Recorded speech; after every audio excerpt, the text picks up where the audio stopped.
Welcome to the fifth session of grammar. In this session, we will take a look at pronouns and errors related to pronouns. So, before we go to the errors in the use of pronouns, let us understand what are pronouns. Pronouns are words used instead of nouns. There are several types of pronouns. For example, we have personal pronouns, which are I, you, he, and she. They are used while referring to individuals. Then we have possessive pronouns such as my, mine, his, or hers. They are used while indicating possession of something. Then we have reflexive pronouns myself, ourself, yourself. These are all reflexive pronouns. Relative pronouns who, which, that, and so on. Indefinite pronouns few, many, any, anyone, etc. So these are basic types of pronouns that we will encounter, and we must know these basic types of pronouns.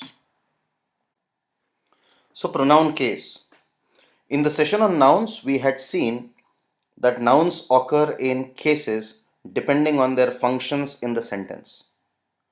Just as nouns can function as subject or object of the verb, similarly, pronouns can also function as the subject or the object of verb. Generally, there are three cases in which pronouns appear: subject case, the object case, and the possessive case. Some examples of pronouns used in the subject case are I, you, she, he, they, and we. There are more examples. Examples of pronouns used in the object case: me, you, him, them, her. So if you see these pronouns, it means that these pronouns have been used as the object of the verb in the sentence. And similarly, possessive case: his, hers, theirs.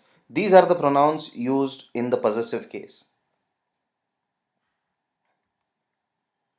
The first rule regarding pronouns: pronouns must agree with their antecedents in number, person, and gender. What does this mean?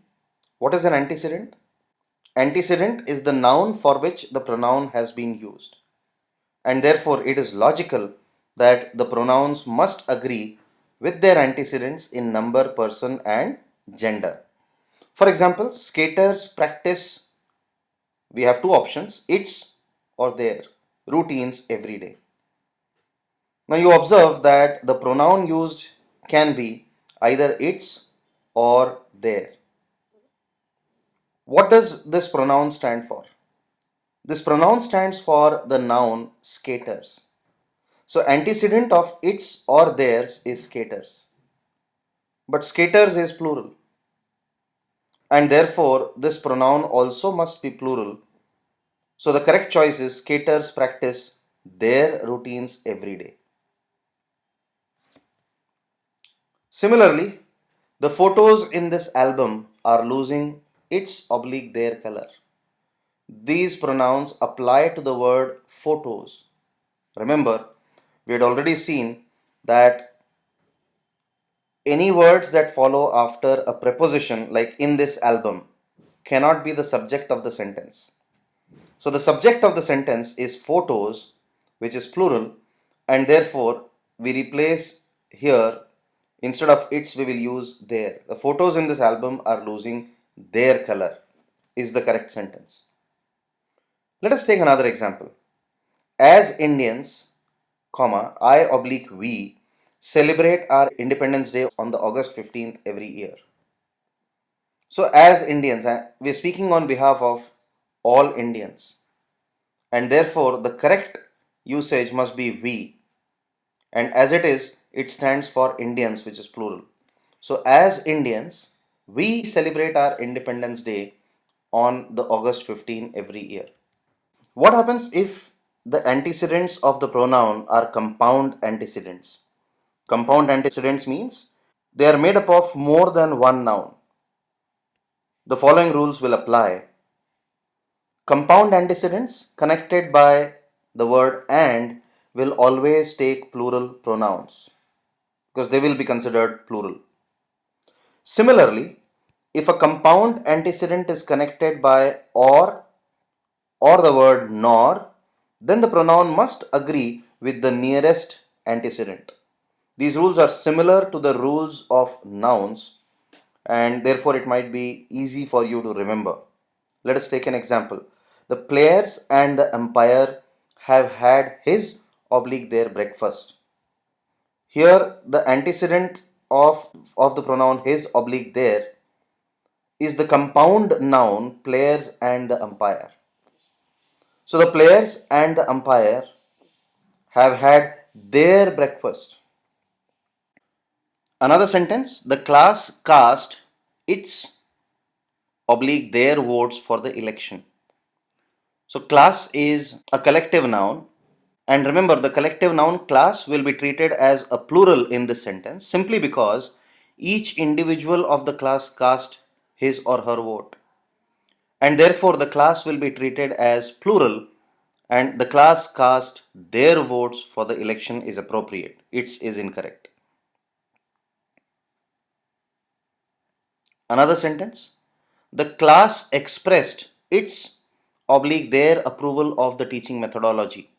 Since everybody expressed approval, therefore we can now treat the class as one unit, and therefore the collective noun class will be treated as singular and the pronoun used will be its and not their. The class expressed its approval of the teaching methodology. I don't feel comfortable with these statistics because I don't trust its oblique their sources. Their source. Its oblique their stands for the noun these statistics. These statistics very clearly is plural, and therefore I will ignore its and I will use their in this sentence. I don't feel comfortable with these statistics because I don't trust their source. Next, indefinite pronouns require singular verbs. Indefinite pronouns are anyone, everyone, each, anybody, anything, everybody, everything, somebody, something. In fact, pronouns that generally end in one, body, or thing are indefinite pronouns and they should take singular verbs. For example, I do not know anybody who hasn't oblique haven't had a crush on one of his classmates. So the pronoun here is anybody. You can see there. This is a indefinite pronoun, so should take a singular verb. Out of these two, hasn't and haven't, hasn't fits the sentence. So haven't can be ruled out. I do not know anybody who hasn't had a crush on one of his classmates. Each of these persons has oblique have its unique charm. Again, the indefinite pronoun used here is each, and therefore it will take a singular verb. Out of these two verbs, has and have will be ruled out and we will keep has. Each of the persons has its unique charm.